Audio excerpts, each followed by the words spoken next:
right, y'all. So let's talk about this. So we're talking about the Claressa Shields fight. Somewhat. I'm not really here to talk about the fight. I'm here to talk about the facts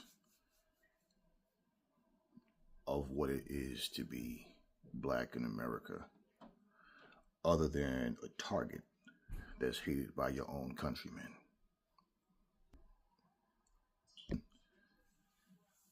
This woman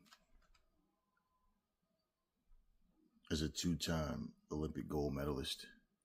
So that means she fought for this country, for the bragging rights of this country.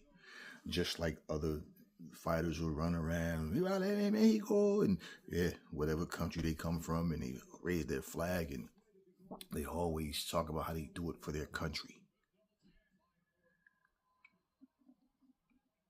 Claressa Shields isn't the first fighter that's black, that's hated by her own so-called countrymen. We've seen Muhammad Ali go through this, and several other peoples. Larry Holmes went through a whole lot of black fighters. A whole lot of black fighters. Jack Johnson, Ray Robinson, they all went through it.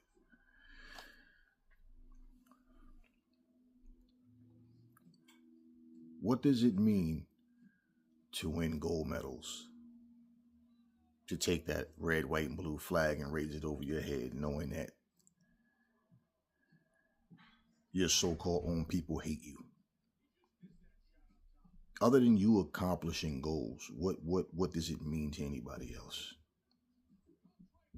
This country always have been and always will be ran by a bunch of racists. The problem with good people, they're scared to speak up. They're scared to speak against. Not all, but not nearly enough. You know, when this woman went and fought Savannah Marshall, they both had on red, white, and blue, representing two separate countries, of course. But I watched this woman with these American flag trunks on. I watched her go over there and dominate, decimate this woman in her country. You had white Americans in the comment sections pissed off.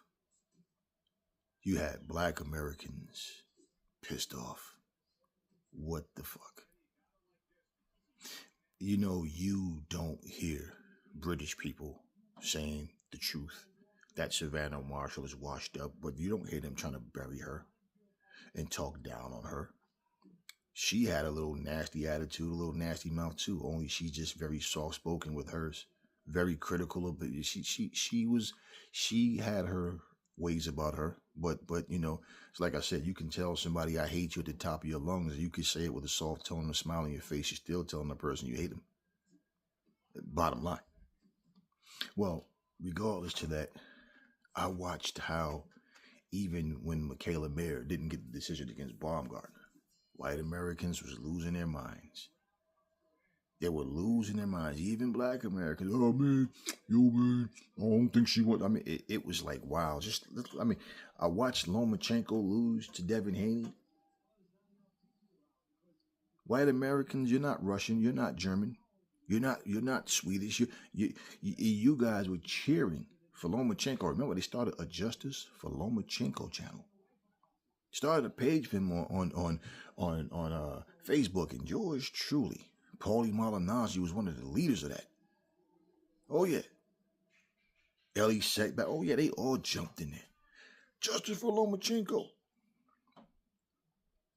You know, the same way you can convince yourself and force yourself to believe in a so-called deity that you can't talk to, can't feel, touch, smell, nothing, but somehow you tell yourself that you can. It's the same way you can hate a person that's done nothing to you.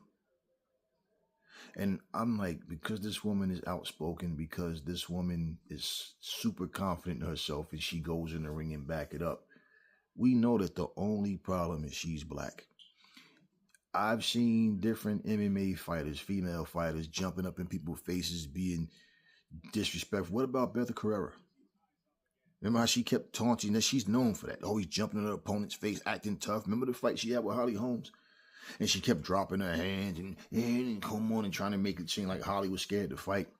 And Holly Holmes is taking her time like, yeah, keep on clowning. Keep on clowning, bitch. I'm going to show you. Yeah. And Holly finally caught us slipping. Bow! Kicked her, dropped, and then grabbed it, and then hit her like twice while she was on the ground, and then on the mat rather, and then the ref stepped in. Now the fans were booing because they wanted action, but look at how they went nuts when she got that knockout, right? Yeah, Holly Holmes, who has several losses. You know what I see being said about Holmes? She's a true legend. This woman is an ambassador of the sport and blah, blah, blah, and blah, blah, blah. Why? Because she don't talk shit? Nah, stop it. We know why. And I respect Holly Holmes in the ring. I don't take shots at her because of idiotic racist fans, but we know why that is. It's not like she's the best fighter. She was never the best fighter. She was never the best fighter. But bottom line, people they make all types of, oh, Holly this, Holly that, Holly this. You know, this is what I said to you.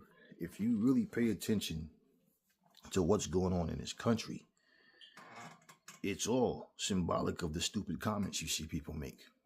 Because let's be real, just like this fake ass Officer Tatum, this coon, they take people like him, use him as an example, as a scapegoat to say, look, y'all saying we're racist for the things we say. Here's a black man and he's saying the same thing.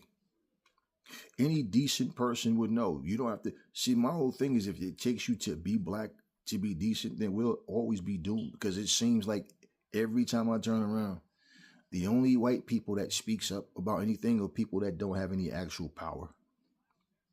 But the ones that do,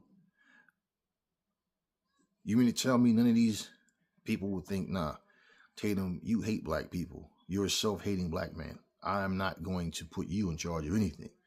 And anybody speaking to you, for you to try to get to the bottom of something, we know that you're always going to take the side of the white people, regardless to what they do and what the evidence says. That's who you are. So no, you don't qualify. You don't qualify. No, they don't say that. They use him. And he knows his rightful place as a coon. I watched the video. This police officer. You know, Florida is, yeah, Florida, Memphis, Tennessee, all these different places. This police officer, this police chief, he's standing there, he's watching this video of an officer that they supposedly fired. They have this black man pinned to the top of the car. He punched this black guy repeatedly. Stop moving your fucking fingers. He's not resisting arrest. He's not doing nothing. He's face down on a fucking car. And because this fucking guy fingers move, he's punching the guy. Stop touching me. Stop, right? He's doing all of this on purpose. This black POS stood here and said that, well, there was no real reason for that. And he says, someone asked a question of why do you keep hiring people like that? And he says, well, when we hire, we hope that we hire the best people. He says, I'm not saying at all that this guy's a bad guy. He just made a bad decision. Wait. He's not a bad guy.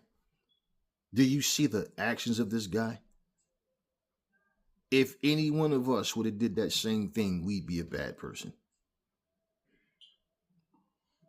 Let's say, for example, that same guy, somebody broke into your home and you're pinning him down while somebody called the police.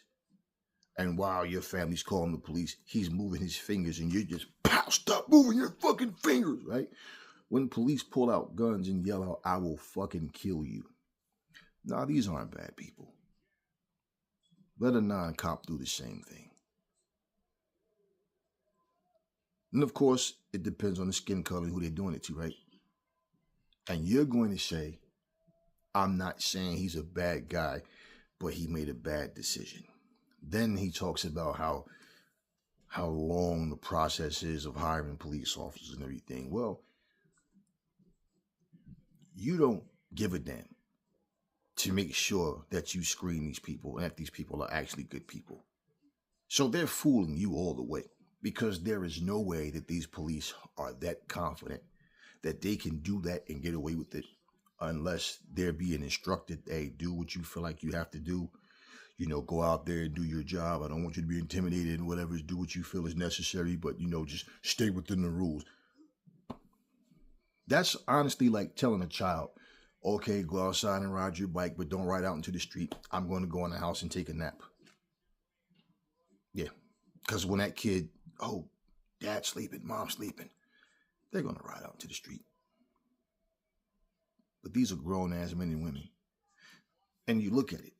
Why is everything that come out their mouth anger, aggression, and they just love punching people, stomping, kneeing people in there, slamming people on the ground? You have an unarmed kid, slams on her face. This kid is cooperating, she's complying, and the fucking girl simply says she just want to call her mom, and she gets slammed and punched. And nothing's happening to these people. And you black people just keep sitting up on your podcast talking about who's the greatest rapper of all time, who's the greatest fighter of all time, what nigga's an official nigga, who's a real street nigga, and who's not. You just keep doing that. I just seen Cameron and Mace. They had some situation with Bishop. Y'all know who Bishop is. That's Shakur Stevenson.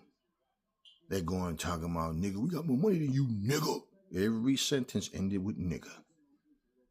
You don't want to go to the bank account, nigga. Right? Everything, nigga.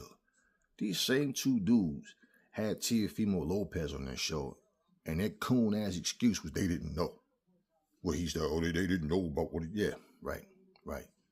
They sat there and gave you fake-ass news about Amanda Serrano and Katie Taylor having the biggest number for a woman's pay-per-view. No, it wasn't a woman's pay-per-view. They were two women that was on the undercard of Mike Tyson and Jake Paul. And if Amanda Serrano and Katie Taylor wasn't on there, they probably would still have the same amount of people. Regardless.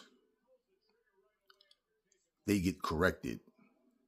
But just like this coon Tatum, same thing. They don't have that same energy with non-black people. And this is why I think about it. You never hear them say anything about anybody non-black. Here's the mentality. Nigga, you're making good money. You're in a position that you don't want to make waves, okay? Do you remember the movie, The Greatest? I'm talking about with Ali, not Will Smith. Okay, the original movie. If you remember that scene when Ali was with his friend, he saw, I think his promoter, one of his sponsors or whatever, he saw his car outside, and they wind up going in. But Ali went in first, and he's talking to the guy. They're looking at him like, why is he here, right? Amongst all those white folks. That's pretty much what that was about. So then there was a little white girl that was sitting there with them. And then, would you like to take a seat? Yeah, I guess I am. And then he sat down. And then you see the looks on their faces like they don't want him there. They just want him to go in there and fight and win. That's all. And make them some money. And then the little white girl says, do you want something to drink? I'm a little thirsty. And then she, waiter, a glass of milk for the boy. Remember that shit? And then when Ali said that his friend was kind of shy, but he wanted to come in and meet him, and another time, Cassius. Remember that? And he's like, don't make waves. And he was like, that's what he understand. He was like, you stand to make a lot of money and all that, right? Don't go mess it up. He's like, do you understand? He's like, I'm trying to. And that's when he told him, don't make waves. And Ali is realizing at that point. Now, this is, remember, an autobiography of his life. This is not just, and of course they hype things up, but Ali was still here. He was still alive. So this is not a dead man who, they just made up a story about him and didn't know. And basically, this is when Muhammad Ali is sitting there and he's looking upset. He's looking angry. Now, in the movie, he went outside. He took the gold medal and he threw it off the bridge. And his friend's like, what are you doing? What are you doing? He goes, it ain't worth a shit anyway, right? That emotion was basically because I did this for this so-called country. So way before the Vietnam, the war, the Vietnam War, and all that, or way before them stripping him of his boxing license, Ali was dealing with this already. Okay, as a black human being, and it's like, but damn, I guess, I thought me becoming Olympic gold medalist and all that, I thought that would change for me at least, right? And maybe I would have a different impact. Maybe I could open people's eyes up to not, be the way they are. Maybe I could help make change. Nah. And he realized he couldn't. Now, just think about it. This is a man who, let's look at what Ali dealt with in real life. This is why there was a time when what's his name? Stephen Ash Smith was talking about the times Ali went through Floyd Mayweather, can't even compare with it. And I said, I don't know if you guys realize this, but way before Trump came in office, this type of stuff that's happening now was happening then. The only difference right now is Trump gave people more confidence that they can say and do whatever they want because he leads by example. He said back in the day, when black people would get out of line, they get punched in the mouth. You remember, he's this same guy, this president stood up saying all of this, and everybody in that room screaming and cheering. Who do you think they were? So he's advocating for the violence. Us as content creators tell you we're not advocating for violence, but we will defend ourselves. Oh yes, plain and simple. He's not saying that. He's clearly advocating all this negativity. These things been happening. So when Floyd Mayweather speaks against racism, about racism that he's faced, put it that way, and you got an idiot like Stephen A. Smith, you can't even compare. First of all, compare. That's like saying somebody eat half a potato a day versus somebody who eats a piece of a potato a day. They're both still starving. Neither one of them are properly nourished, right? So what's the comparison about? This stuff has been happening. And we got cell phones and we got auditors and all this type of stuff, everything going on where people are capturing more things on film. You think that people wasn't using racial slurs? When I was a kid, right? Let me give y'all some real knowledge here, man. I was a kid. I was probably like around, I don't know, 11 or 12, something like that. And I remember Ric Flair. Y'all remember, Ric Flair. Same when you see Smoking Weed with Mike Tyson. Let's just say if Ric Flair's a different person. Now, let's just say. I don't see how he could be. Not fully. And I'm going to tell you why. There was a black wrestler they had in the ring. And I remember Ric Flair walked over. He looked at the ring. He looked at the guy. He starts laughing. He's shaking his head. He walks back over to the podium. Y'all remember they used to have that studio wrestling and they used to do the interviews right at the podium in the NWA or whatever, right? And basically, the interviewer is like, you're supposed to have a match. And he's like, I don't have to wrestle. I don't have to do anything. And he goes, is this some type of prank or something? And he goes, where I'm from, we don't wrestle guys like that. We employ them. Then you got ignorant black people talking about, oh, he was just in character. Somebody always want to make an excuse. Racist white people, same thing. Self-hating black people, same thing. Let's make excuses. So check this out. There was another wrestler named Rocky King. He brought the Junkyard Dog out. But before he did, they had Ric Flair and Ole Anderson in the ring. And Rick, listen here, boy. You tell me who this and this and this and that and who it is, right? And then after a while, Junkyard Dog comes out. And I noticed several times, I heard Ric Flair use the term boy or try to say something like he's mimicking black slang. He didn't do this to white wrestlers. And I remember sitting there watching. And I'm just like, nah, I can't be the only one in this room that see this. And I was like, man, fuck Ric Flair.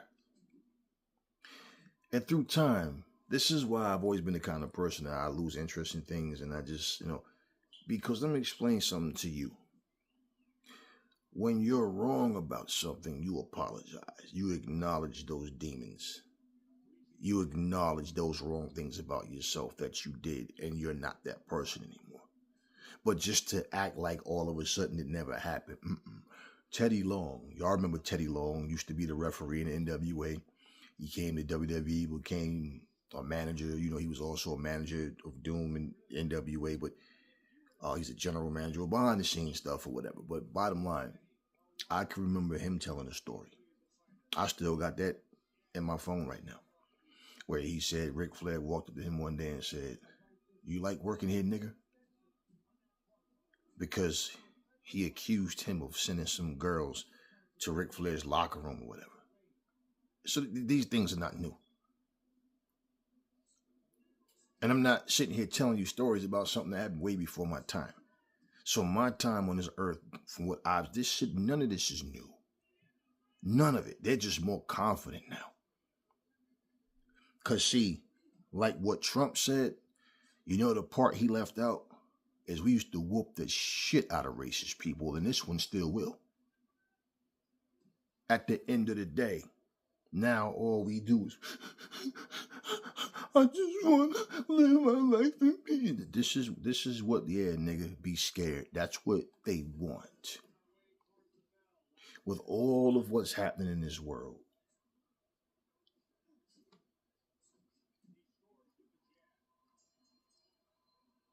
you don't hear none of these rich people really talking about any of it, do you? You don't hear them getting into what's really going on. All you really hear is a bunch of nigga, I got money. Nigga, you broke. Nigga, I got money. This is what you hear. This is the platforms. If we're not bragging about who's the GOAT at something, we're not bragging about who's the real street kingpin. We just have a bunch of disgruntled black women talking about why they're single and what black men are not doing right and whatever. And then on the flip side, you got black men responding to that, talking about why they do what they do. But bottom line is everything is segregation, isolation. And then we want to argue about things. Do you know, just go back to when Danielle, what's her name? What's the chick name? Lonnie Daniels and Shadeja Green fought. And it was announced that Shadeja Green had blood on her brain. And you had black channels lying, saying that Clarissa Shields was making fun of her, knowing that she had blood on her brain and she was celebrating. No, that was BS. Clarissa said what she said about her getting her ass whooped, which is a fact. But then she didn't even know that she had blood on her brain. But regardless to her having blood on her brain, she got her ass whooped. And the fact is, you had these black channels that sat here and lied and said, "Oh man, I knew something was wrong with her. You could tell by you," like as if she came into the fight like that. Now look at all these self-hating black people. Look at all of these self-hating black people that will sit here and make up lies just to display their hatred for their own people. Black women only care about having unity to express negativity towards black men. Black men, basically, I don't even know if we should still call them men, just males, because they get in their feelings and get all emotional and will sit and make lies up. And when you bring receipts, you show proof, they still want to try to push a false narrative. They still want to get to the whole yeah, but bullshit. They're not leaders. They're not men. All I see these black guys doing, making stupid ass prank videos and goofy shit. I just seen a grown ass man, a grown bearded ass man, climb up on top of his refrigerator, sat there, made a stupid Spider-Man symbol with his hands, and then purposely fell off the refrigerator. He did all of this, then made a stupid face and looks into the camera, and he posted it. And I'm saying to myself, These are grown men and women with kids. How can you possibly raise kids with that mentality? How could you raise them right? I seen a video of a young black man today, and he was saying he don't care if his mother or father see this video. And he talked about how, black parents was gaslighting them as they raised them because they taught them to not express themselves properly. They taught them to not say this and that, and everything you're saying, you're talking back and this and that. Now, I was understanding his points, and I agreed with some of those points he was making. But he got to a point of saying, why can't we curse and swear? We should be able to curse you out and say that. And I'm saying, nah. You see, here's the thing. Don't do things in front of your kids that you don't want them to do. And in fact, if I teach you to not do something, I also don't do it. Now, there's a such thing as certain things are for grown adults. Like, for example, when my kids were small, I wouldn't let them watch movies with cursing and swearing and all of that, or sex scenes and all that. I wouldn't let them. I wouldn't let them play video games.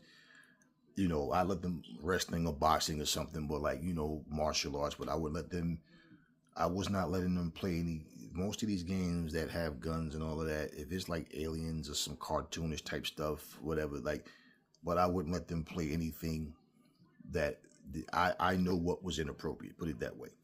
Okay. But at the same time, as an adult, I would never say to my sons, when you grown, then you can do whatever you want. Because this is what parents say a lot.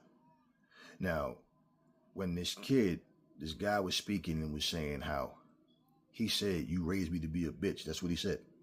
And he talked about all these black people, how they're cowards now, how nobody speaks up. Now, here's my thing. No, you don't curse at your parents. Your parents shouldn't be cursing at you, really. They should be stern with you when they need to be and handle business accordingly. But no, they shouldn't be cursing you out and treating you like some fucking animal and telling you that you don't have feelings and you shouldn't be able to express yourself. No, the problem is not. You should be able to talk to them and explain and express. Should you be cursing and swearing at your parents? No. Should you be cursing and swearing at anyone? No. No. You're a kid. Stay in a kid's place. That doesn't mean as you get older, I can't wait to just curse somebody for no reason. I can't wait to just, we're not talking about resentment is not going to solve the problem. It's not going to make you a better person. Resentment is going to make you actually just like or worse than your parents. So I agree. You couldn't even have dialogue with your parents. You couldn't explain anything. The only time they wanted to hear you explain something is if you were accused of doing something and they were trying to figure out how bad they was going to beat your ass according to your story. Because basically their mind was already made up that they was going to tear your ass up. But as far as you being able to just sit down and have conversation, no, it was very difficult, especially with black parents. They didn't want to hear nothing. I remember going to my dad for advice, and my dad said, "This is what you do. Ask God for guidance. Ask God." And I'm like, "Pop, I'm asking you. I don't need to find this out when I'm 24. I need to know this now while I'm 15. I'm asking you what." And they didn't know how to talk to you. Then they would get angry because you're asking something that they don't know how to explain. Now, when I think about all of these things, you think about Clarissa Shields' story. Then her family decides they're going to start saying things against her, because they get paid for interviews. People get paid to do interviews and stuff. And yeah, any little thing to try to make some money to try to make her look bad. And people start saying all types of things about Papoose. Oh, the nigga broke. He ain't got this and that. Pap out here trying to get people to buy tickets because they can't sell tickets. And it's all black people doing this. This is all black people. I remember I used to drive around certain neighborhoods and it'll be one house and just a big ass, just land, nothing else out there. And I remember this time, I'm like, damn, why would somebody want to live so isolated, man? Wow. I come from a city, so it was always people around. I didn't like that.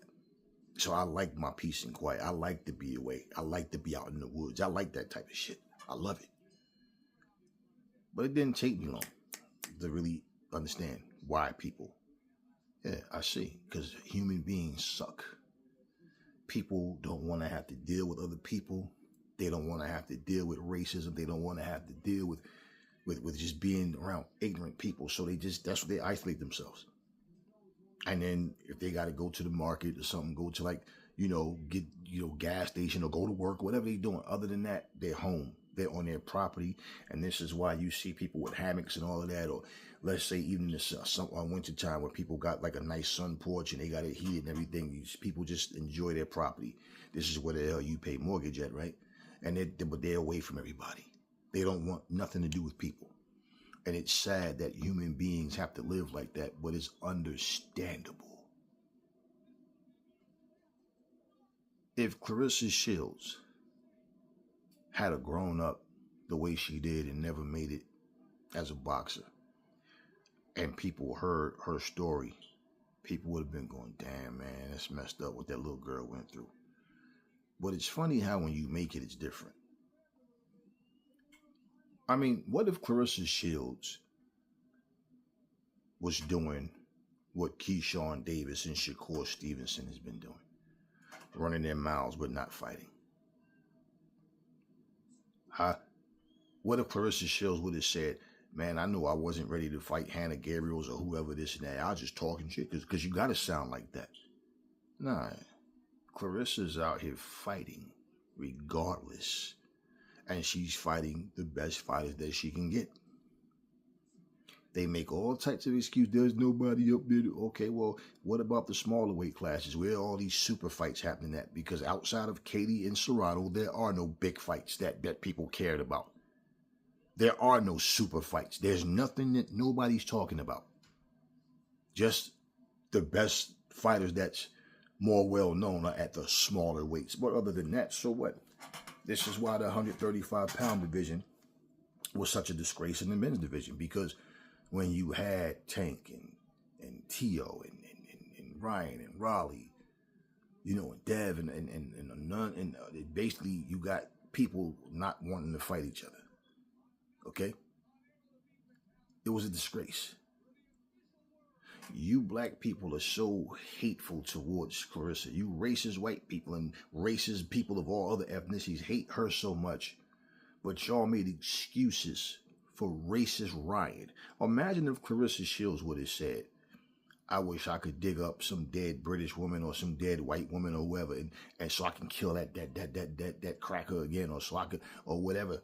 I'd kill that spick again. I wouldn't have put my knee on her neck. I'd have killed that nigga. Imagine if Claressa would have said some shit like that. Even black people was making excuses for Ryan. Making excuses for Tiafimo. Huh? Racist ass Kovalev. Oh no, we're not going to bring up none of that. We're not going to talk about the actual racist remarks that people have made. But we're going to sit here and target our own black people. See, the same way you got these coons that black people only care about individual success. So that's why when Soulja Boy sit here and tell you how Obama and Kamala Harris never putting the money in my pocket, nigga, showing the money as if we supposed to give a fuck. I don't care who it is.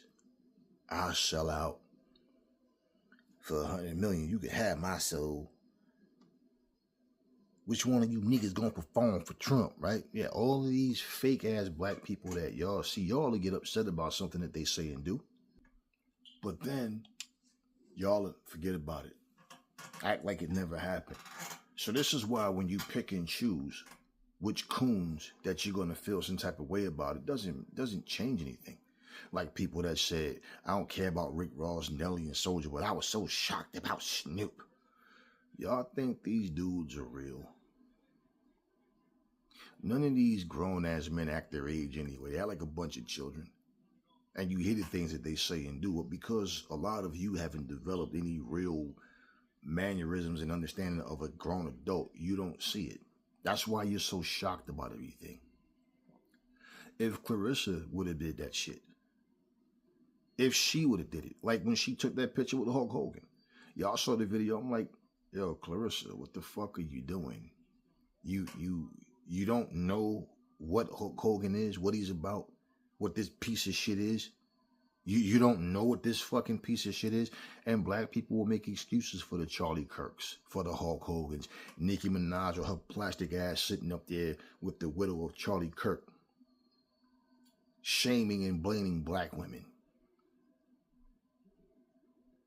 They had some idiot today put a picture of Nicki Minaj up, the greatest female rapper of all time, whether y'all like it or not. She's official. And I'm like, yeah, I really don't care about any of that. But this is exactly my point about black people. It's like a resentment towards each other, a rebelliousness, and black people segregate themselves based on where you're from. Oh yeah, what you believe in, what you don't believe in, all of that. This is what black folks do. 600,000 black women are unemployed in America. That number was 300,000 about 4 or 5 months ago. It's 600,000 now. So when I hear all of these videos about these black women talking about black men underperforming and this now need no man and blah, right? How many of these women, when they sit in front of a camera crying because they don't know what they're going to do when they're broke, are you looking for a man, regardless to him not being rich or making six figures, that he can dig you out that hole you in just so you can stab him in the back and tell him how he's underperforming and he need to make more money, but he's the reason why your ass isn't homeless. He's the reason why you have food in your stomach and a warm house or apartment or whatever and a car to drive. He's the reason, but he's underperforming because you want to be rich. You just don't know how to do it yourself. And in fact, you're so stuck on yourself that you don't think that you're supposed to be the one to do it. Clarissa Shields didn't get the way she got because some man was out here buying her shit and giving her shit. Nah, she went out there and became a fighter. Maybe, and I think a lot of black women resent her because of that, because of the success. And this is why you can take other women of other ethnicities or another black woman that just show her hate because they're not nearly as accomplished as she is, and y'all will root for that person. This is why y'all applaud backstabbing. This is why y'all applaud people doing criminal activity and make excuses for them. Grown ass men, I'm just glad for Adrian, yo, for real. Like, Adrian, bro, I'm happy for him. Like, yo, that's love right there. Man, you sound like a bitch. The fuck, you just said you love Adrian, bro. What kind of shit is this? Here's a man who screwed his own life up. Now it look like he's back on track to making some money if he could stay sober. If he grow the fuck up and put that alcohol down. A man 11 years your junior, you cried and said he saved your life. It took a mere child to wake your dumb ass up. But hey, better late than never. But when I was saying Adrian boxing career is done, people wanted to argue. I'm like, I'm not here to argue with you. Take that bullshit somewhere else.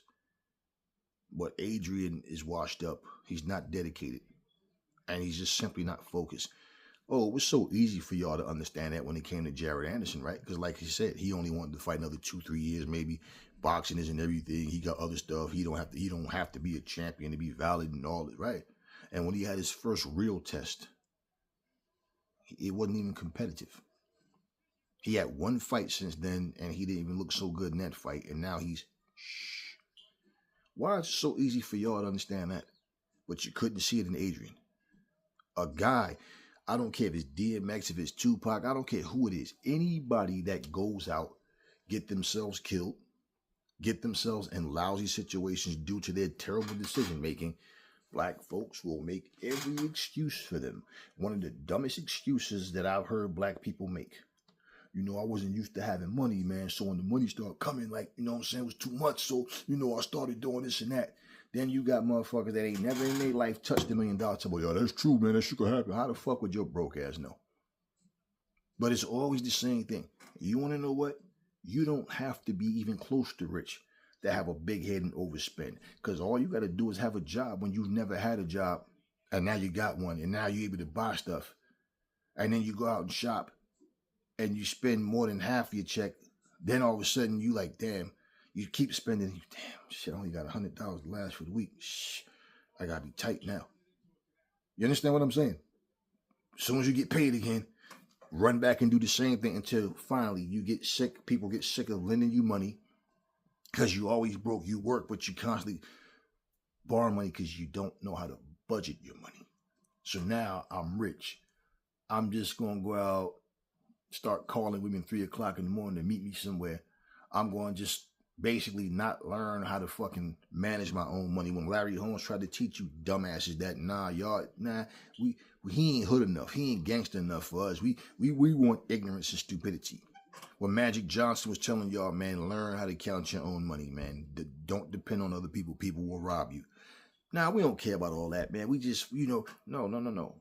Because black people don't want to be educated on how to protect ourselves in the world.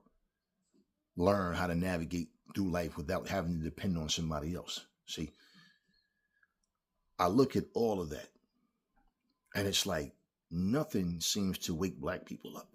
Nothing. Not even the racist times that we're in right now. Nothing wakes black people up. So, for Claressa Shields to be a woman that's self-made, she went out there and she became this fighter. She starts making this money and she's living her life.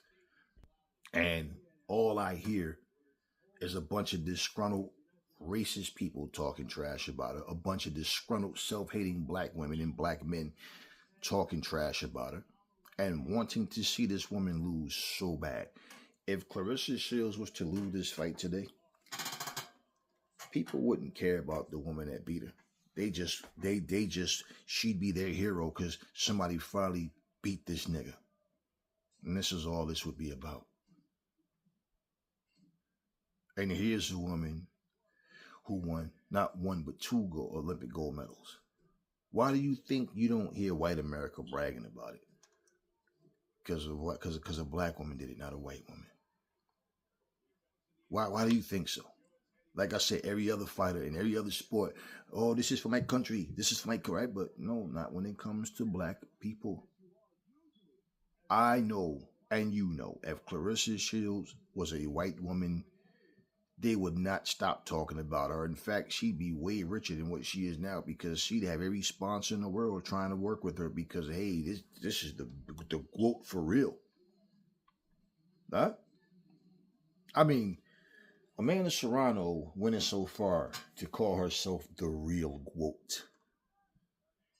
So what are you saying? I'm better than Claressa will beat and stomp your little ass into the ground. Even if y'all were the same weight, she'd pick your ass apart and beat the shit out of you and Katie Taylor. Y'all not good enough to beat her. It's not just a size thing. You don't have the skills to beat Shields. Regardless to that, that shows you what type of jealous motherfuckers are out there. You're going to hear someone coin a phrase. You're going to hear someone, a reference to them, and you're going to copy that for yourself. I am the real GOAT. Oh, yeah.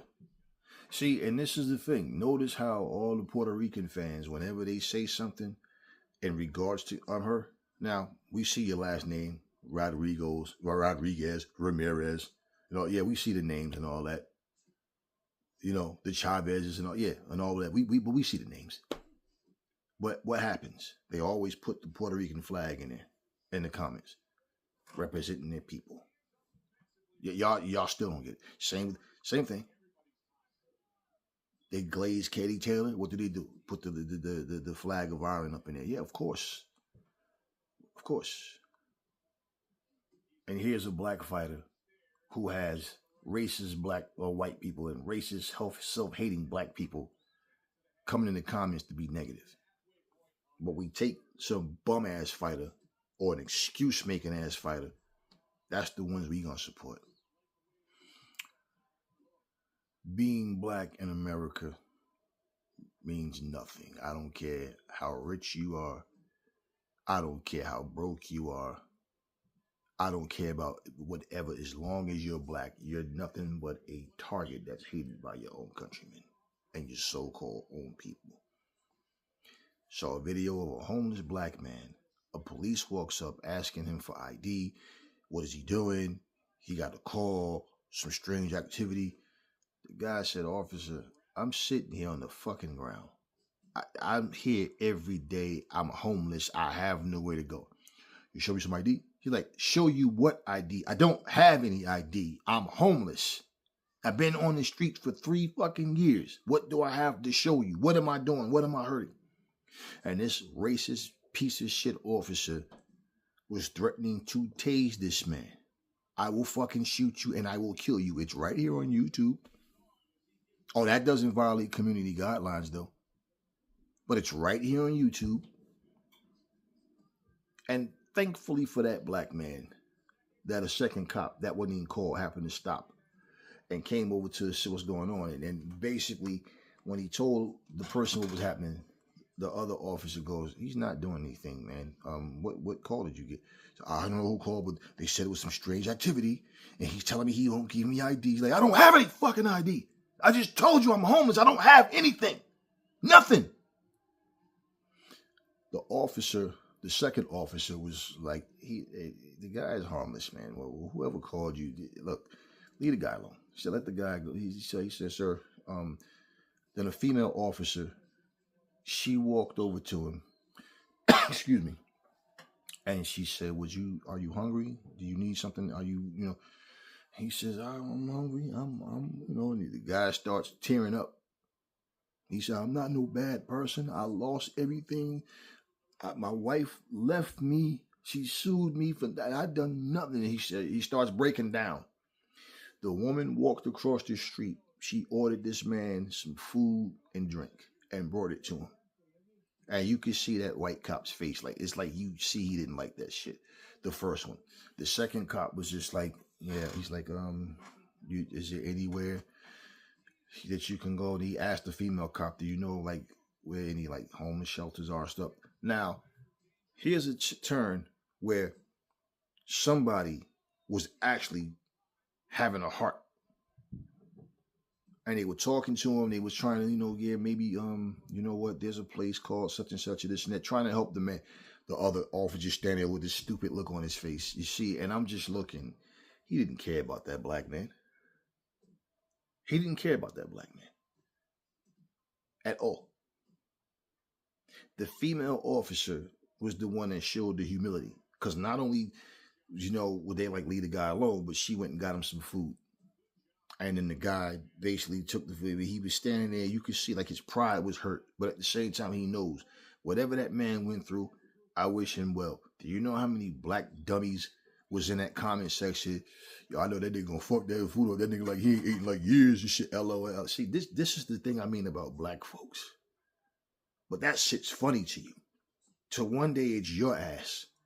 Or somebody that you love is in that situation and you can't help them and you're just hurting inside because what was a joke to you when it happened to other people is now happening to you or your loved ones. Yeah.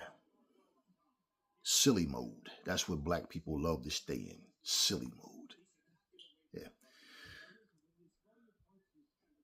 That's what it's like to be black in America. You're a fucking target by your so-called countrymen. There's no love here. You can send your kids to college. You can teach your kids to obey the law. You could be the most loving, down-to-earth person. They arrest people for feeding homeless people. The black EMT was arrested for trying to save the life of a person that passed out on the street. Huh?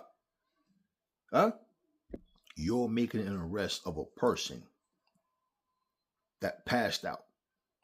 And you're telling the EMT to stay away from him. You're interrupting my investigation. You called the EMTs, asshole. They tried to suffocate a white woman in the precinct. And the cameras in the precinct caught it. And when the EMTs got there, these motherfuckers lied and said that she just passed out. They tried to kill this woman. So what you think they would have did if she was black? We don't have to wonder. We see what they do to black people. I believe if Clarissa Shields is one of these black women that they found hanging from a tree, you have black people celebrating as well as white people. But you have black people going, yo, that bitch talk too much shit, my nigga. You know what I'm saying? Yo, shit was going to happen, my nigga. Yeah. And the same way, this young black guy was talking about how his parents was gaslighting and how, our parents was raising us wrong. Everything in his vocabulary was my nigga, my nigga, my nigga, fuck nigga, my nigga.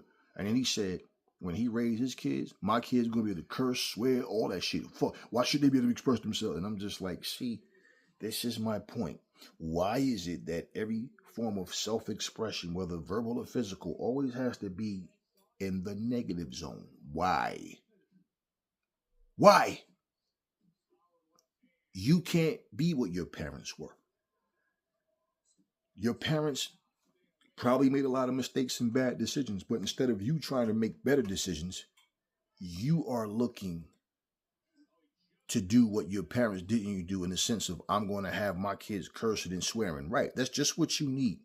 So your kid can go out there and get themselves killed by the police too, right?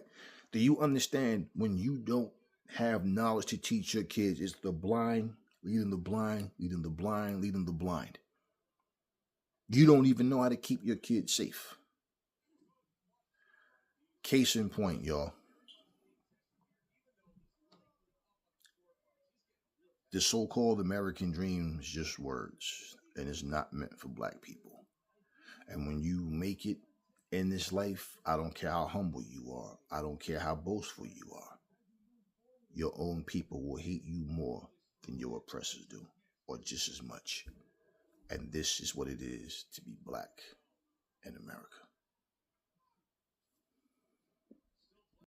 Being a black woman is knowing when the fight is not yours. It is letting America pay for her sins and transgressions. We will not save you this time. Tell me what you know about being disqualified for being overqualified. Knowing too much and might do the job too well. Code switching my tongue to standard English just to be micromanaged by someone who calls themselves an ally. Feed me propaganda. Greet me with African American vernacular they learned on TikTok. They say it's the new Gen Z lingo. They have no idea the origin of this breakdance language. We're living in a new era. The descendants of sharecroppers are now the new corporate baddies. Systemic racism, cowards, and envy hate to see all this prosperity on us, so they took back their affirmative action in the name of equality. Fine. Keep your DEI initiatives and programs. Haven't we been here before? I'm not shocked by your inherited ignorance, the colonization in my blood, in your blood. I come from a lineage of women who marched with swollen feet and pregnant bellies, hunted by the smell of burning flesh in Jim Crow South. We are not new to this unsolicited grief against our bodies. When this truth fully dissolves in my skin, I am a protest waiting to happen at sunset. I know too much about riding at dawn for what you believe in. When copper skin is exalted until it becomes a threat, the vultures will come and try to confiscate our skin, our culture, our charm. Billy, they will give us a national holiday, but there is still strange fruit swinging.